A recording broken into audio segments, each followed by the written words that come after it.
Dear friends, welcome to Krishna Jyotish, my astrology channel, and we are discussing this is the part 2 of educational astrology.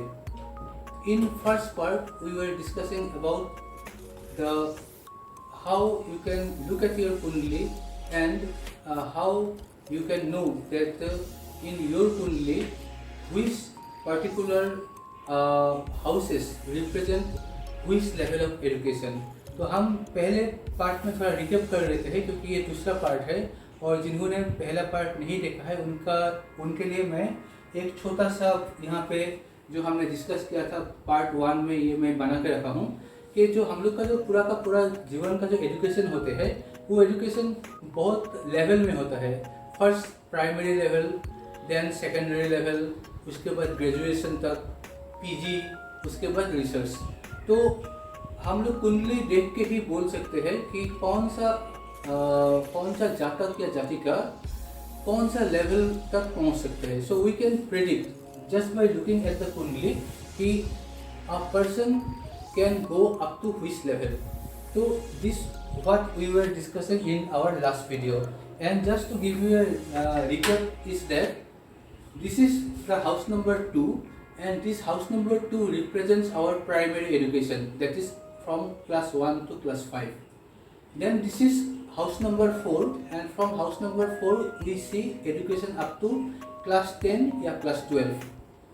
This is house number 5, this is the main house from where education is seen.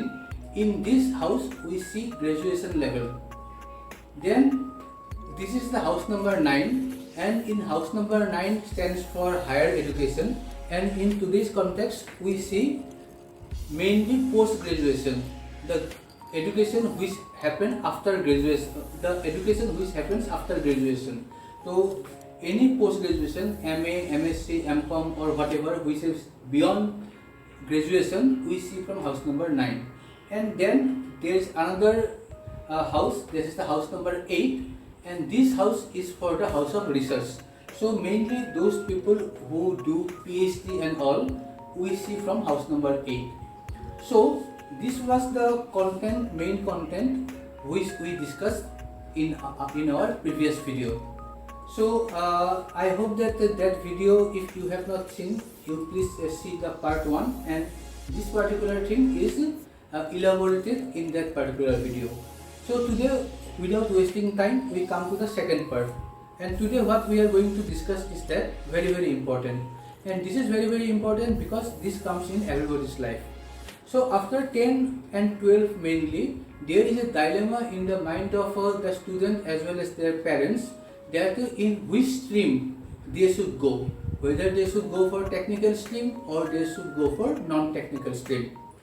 Previously there was no such methods and mainly in our time we were gone and guided by our teachers only, and they also decided on the basis of what type of student we were in our class 8, 9 and 10, and on the basis of that, if we have scored, for example, good marks in in class 9 or 10 school exams, they suggested our parents कि ये तो अच्छा है mathematics और science में, तो इसको science में डाल दो. तो ऐसे ही होते थे. However, that is not the correct way because it did not work. When it worked for some people, it also did not work for many people. Therefore, we should go by a distinct and accurate and scientific way of predicting this particular very important subject, that after class 10 and 12 whether a student should go for technical or for non-technical stream. Now the most accurate, although nowadays it has become a business of career counseling, and there are many type of career counselor who on the basis of different type of tools and techniques they suggest people what should be their career course. But I will, because I am associated with educational sector for last 15 years, I am associated with the children's education and also with astrology for last 15 years. So by my own knowledge and by the virtue of my interest and passion and my deep studies in Vedic astrology, I can tell you that the most accurate way of predicting a student's education as far as choosing the stream, whether he should or she should go for technical education or non-technical education, is by looking at his horoscope or kundli. Now, why it is so, I am describing it.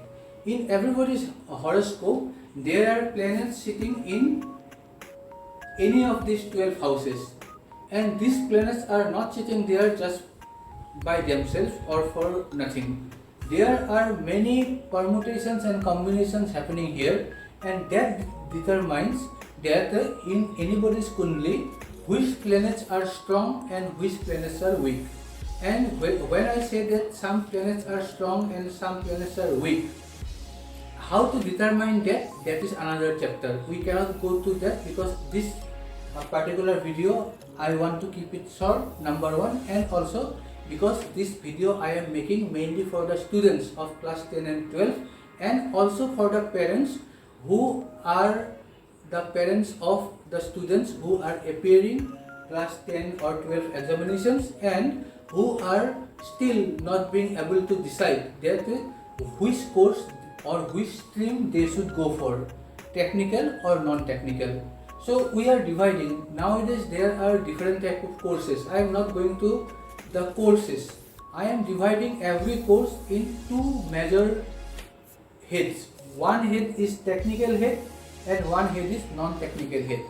Under the technical head, all the subjects related to engineering, medicine, medical, then anything to do with instruments, machines, all these things will come under computers and all, everything will come under the technical field. And under the non-technical field, anything that we call arts. Now arts itself is a very big domain. Under arts, whatever comes, be it language, be it history, be it political science, economics, archaeology, be it anthropology, be it antiques, be it social science, be it sociology, or even management, commerce, BBA, MBA, everything comes under the non-technical stream. So these two broad categories, at first the parents and the students should know that whether they are fit for technical stream or they are fit for non-technical stream. After deciding this one only, they should go for the particular course. Suppose they find themselves that they are fit for technical, then after that only they should decide whether they should go for engineering or they should go for medical or they should go for space science or they should go for rocket science or whatever.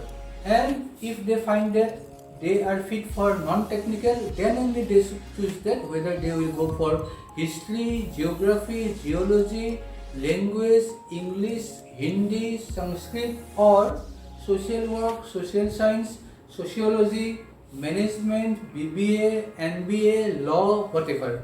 So those things we will discuss. Courses we will discuss in our next video.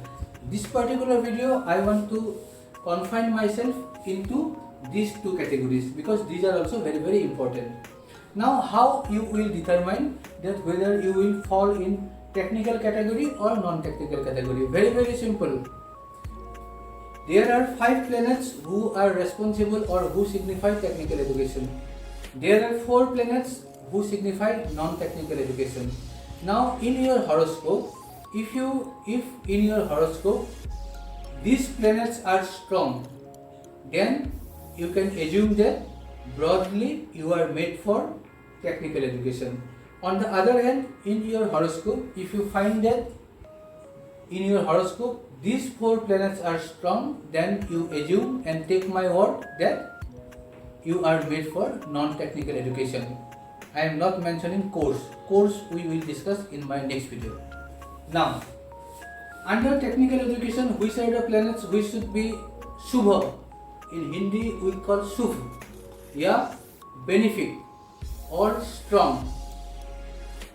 So Mars should be strong, Ketu should be strong, Rahu signify technical education, Saturn or Shani for technical education, and Sun या Surya या Suraj, this signify technical education.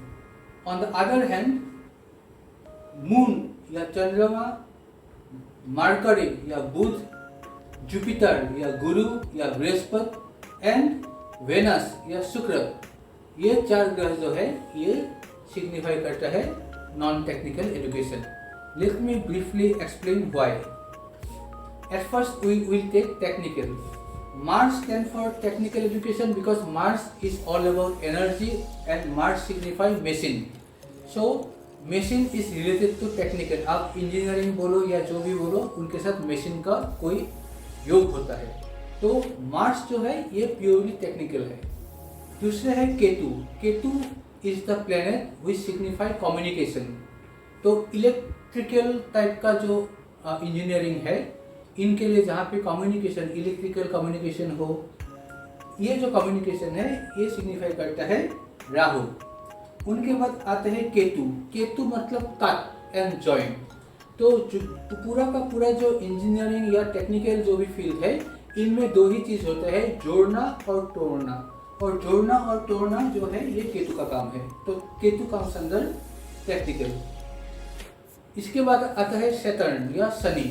Shani जो ग्रह है ये है labour का ग्रह है. मतलब लेबर का मतलब ये डेली वेज लेबर का मैं बात नहीं बोल रहा हूँ. लेबर का मतलब ये है कि जो टेक्निकल एजुकेशन कर रहा है लेकिन इंजीनियरिंग या हायर लेवल का नहीं, जो लोअर लेवल का जो टेक्निकल एजुकेशन है, जैसे मोबाइल रिपेयरिंग मान लीजिए, या कोई प्लम्बिंग मान लीजिए, या कोई आपका छोटा मोटा जो भी आपका टेक्निकल का काम हो, आप मान लीजिए कोई मैकेनिक हो या स्कूटर मैकेनिक हो, बाइक मैकेनिक हो, ये सभी टेक्निकल लाइन में आते हैं. और ये जो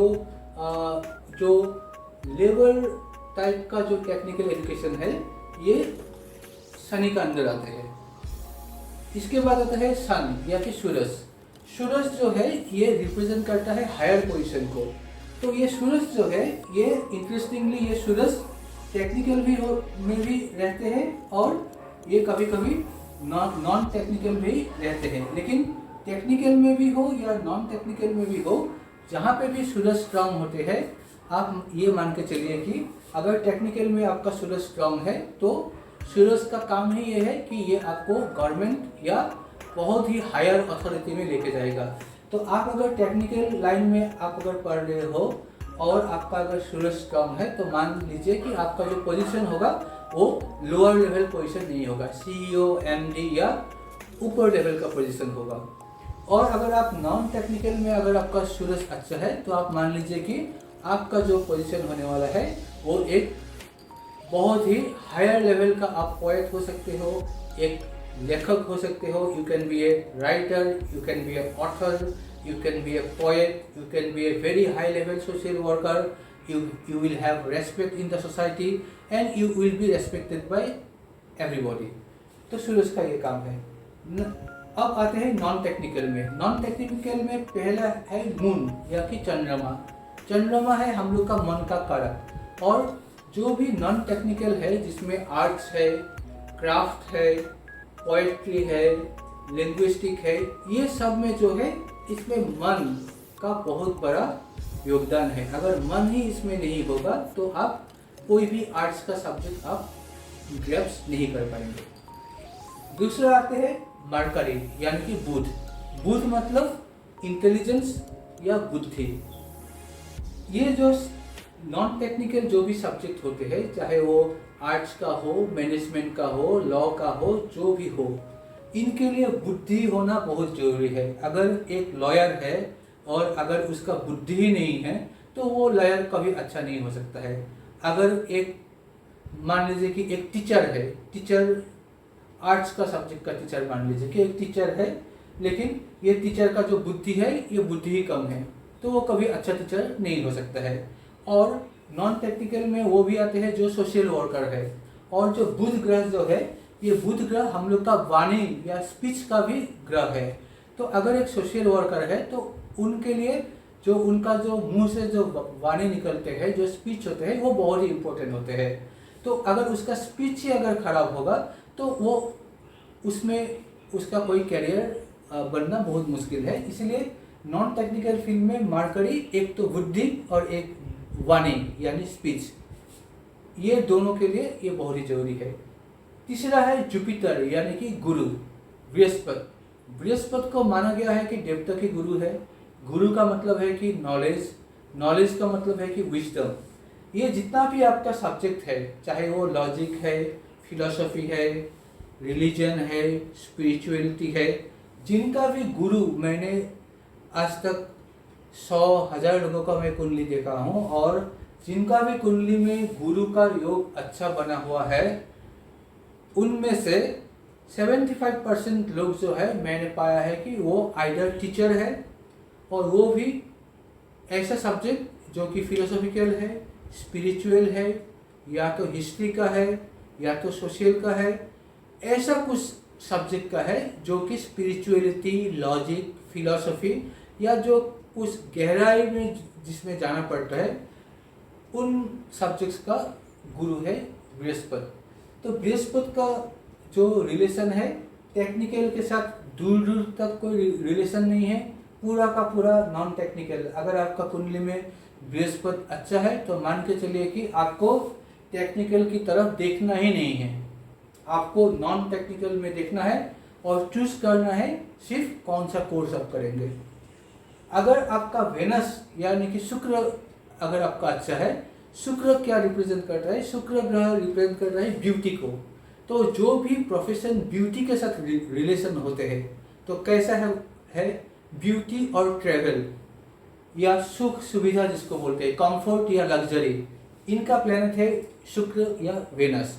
तो इनके साथ जुड़ा हुआ जो कैरेक्टर, जो कैरियर, वो क्या हो सकता है, या जो कोर्स, ये कैरियर का बात नेक्स्ट वीडियो में करेंगे। कोर्स का बात करते हैं। किसी भी डिजाइनिंग, चाहे वो इंटीरियर डिजाइनिंग हो, ड्रेस डिजाइनिंग हो, फैशन डिजाइनिंग हो, टूरिज्म हो, होटल मैनेजमेंट हो, किसी भी, या कोई भी आपका जो, ये तो हो गया आपका बड़ा कोर्स। छोटे कोर्स में मेहंदी लगाना, ब्यूटी पार्लर चलाना, स्पा चलाना, ये जो भी चीज़ है, जो भी ब्यूटी के साथ रिलेटेड है, और शुक्र एक फीमेल रिलेटेड जो कैरियर है उसके लिए बहुत अच्छा है। तो फीमेल और ब्यूटी रिलेटेड जो भी इवेंट, बैंक्वेट हॉल जिसको हम विवाह जहाँ पे होते हैं, उनका सजावट, फ्लावर का सजावट, तो किसी भी ब्यूटी रिलेटेड और डिजाइनिंग रिलेटेड जो भी कोर्सेज होते हैं, ये वेनस अगर स्ट्रांग है तो आपका चांसेस बहुत ज़्यादा होते हैं कि उन कोर्स में आप शाइन करेंगे। तो आज का वीडियो में मैं आपको ये बोल दिया कि पहले तो आपको डिसाइड करना चाहिए, कोर्स बाद में आएगा। पहले आप आपका कुंडली देख के आप डिसाइड कीजिए कि आपका कुंडली में कौन सा ग्रह स्ट्रांग है। अब ये डिसाइड करना आपका बस का बात नहीं है, क्योंकि ये एक प्योरली कैलकुलेशन है जो एक ज्योतिष ही कर सकते हैं, कि क्योंकि एक ग्रह आपका कुंडली में स्ट्रांग है या वीक है, इसके लिए बहुत सारा कैलकुलेशन का जरूरत होता है। उनका डिग्री देखना पड़ता है, उनके ऊपर कौन सा अच्छा ग्रह का प्रभाव है, या कोई पापी ग्रह का दृष्टि है, या ये जो प्लेनेट है, ये प्लेनेट कौन सा प्लेनेट के साथ एक साथ बैठा हुआ है, या इनका दृष्टि कहाँ पे पड़ा हुआ है, या ये क्या सीधी है या बकरी है, या ये जो प्लेनेट है ये कहीं 6, 8 या 12वां स्थान में तो नहीं बैठे। ऐसे बहुत सारा कैलकुलेशंस करके ही ये डिटरमाइन किया जा सकता है कि आपके कुंडली में कौन कौन सा ग्रह पावरफुल है और कौन कौन सा ग्रह पावरफुल नहीं है। जब आप, और इसके लिए प्लीज़ एक बात मान के चलिए, ये आप जो कैरियर काउंसलिंग एक बहुत सीरियस बिजनेस है, इसके लिए आपको जाना चाहिए एक पढ़ा लिखा एजुकेटेड एस्ट्रोलॉजर के साथ, जो ये काम, एजुकेशन एस्ट्रोलॉजी का काम बहुत साल से करके आ रहा है। कोई झोले साहब यहाँ पे सिंदूर लगाया हुआ, यहाँ पे बहुत सारा रुद्राक्ष पहना हुआ, मैं किसी का क्रिटिसाइज नहीं कर रहा हूँ, मैं सिर्फ ये बताने की कोशिश कर रहा हूँ कि बहुत ही ढोंगी होते हैं जो ज्योतिष का नाम को खराब कर रहे हैं। आपको जाना चाहिए एक एजुकेटेड, वेल एजुकेटेड एक ज्योतिष के पास, और उनसे आपको सलाह लेना चाहिए कि कौन सा स्ट्रीम आपके लिए या आपका जो पुत्र या पुत्री है उनके लिए शुभ होगा। तो आज मैं यहाँ तक ही रखूँगा, नहीं तो वीडियो बहुत ही लंबा हो जाएगा, आप समझ भी नहीं पाएंगे। इनका नेक्स्ट वीडियो आप जरूर देखिए, क्योंकि उन वीडियो में हम चर्चा करेंगे कि आप कैसे जान पाएंगे कि आपका जो अपना कुंडली है, ये कुंडली में कौन सा ग्रह स्ट्रांग है, कौन सा ग्रह वीक है, और उस हिसाब से आपको कौन सा कोर्स करना चाहिए। और हम ये भी चर्चा करेंगे कि क्या, क्योंकि हर एक का जो विद्या लाइन होते हैं, मेरा पास बहुत लोग आते हैं ये बोल के कि मेरा जो एजुकेशन लाइन है वो स्मूथ नहीं है, मैं फेल कर गया या कोई ऑब्स्टेकल हो गया, या एजुकेशन का जो एग्ज़ाम पूरा अच्छा प्रिपरेशन था लेकिन एग्ज़ाम नहीं दे पाया। तो ये जो सब चीज़ है ये भी आपका कुंडली से ही हम प्रेडिक्ट कर सकते हैं। तो ये सब चीज़ हम एक एक करके जाएंगे, क्योंकि ये मैं समझता हूँ कि हर एक का, स्पेशली जो यूथ है उनके लिए ये एक बहुत ही इम्पोर्टेंट टॉपिक है। तो ये इम्पोर्टेंट टॉपिक प्लीज़ आप सीरियसली लीजिए, और किसी भी कोर्स या किसी भी स्ट्रीम सिलेक्ट करने के पहले मैं सलाह देता हूँ कि आप कोई अच्छा एस्ट्रोलॉजर जो कि एक आपको एक काउंसिल कर सके एजुकेशन में, उनके सलाह आप जरूर लीजिए। तो मिलते हैं नेक्स्ट वीडियो में। अगर ये अगर एपिसोड आपको अच्छा लगा तो ज़रूर सब्सक्राइब कीजिए मेरा चैनल को, ताकि मेरा नेक्स्ट वीडियो का जानकारी आपको तुरंत मिल जाए, और एक लाइक भी कर लीजिए, मेरा मोटिवेशन बढ़ेगा।